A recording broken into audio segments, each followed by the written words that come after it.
And, a good way to do that is to set SMART financial goals. That's SMART, the acronym SMART. I'm sure you all have heard of these. I'm going to walk through it very briefly. You can look this up online. You could do it.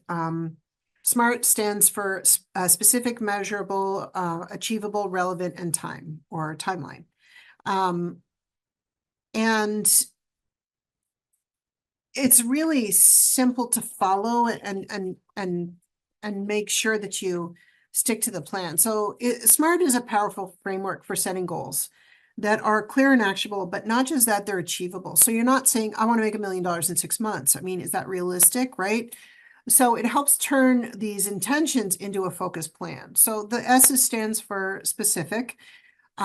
Your goals should be clear and detailed, not general. So when I talk to people about, for instance, who their avatar is or who their person is that is their ideal client, and they're like, oh, everyone. Actually, it's not everyone. So then we have to dig a little deeper. So it's not a generalization. So in your goal, it should be clear and detailed. So instead of I want to save money, I want to save $5,000 for a down payment on, a car or something like that, right? And now the goal has more context. The second is measurable. How will you track your progress? So attach numbers or indicators to the goal so you can measure your success. Or if there's some sort of change in behavior or any other way to measure something, that will give you a way to track it. The third is achievable. Is this goal realistic based on your current resources and your situation? I mean, if you're looking to save for a house in 6 months, putting $1,000 down isn't really going to make it happen. It's going to need more time, right? So you want to make sure that your goal is achievable and that the goal is within your reach and your efforts and your strategy, right? So you may have good intentions, but if it's not in steps where you can manage it, then it just becomes something that you end up not doing and the goal is lost, right?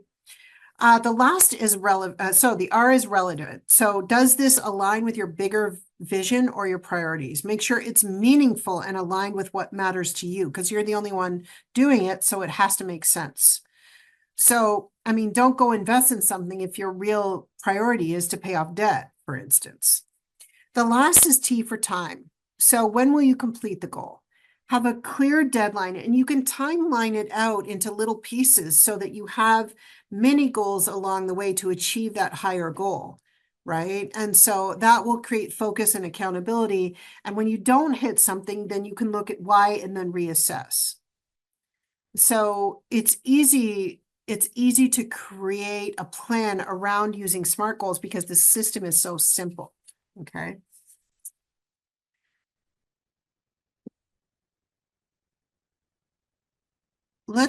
Designing a real roadmap to success. Did I do this? Yes, I did roadmap to success. I did setting SMART financial goals. So a little behind on my screen. Sorry about that.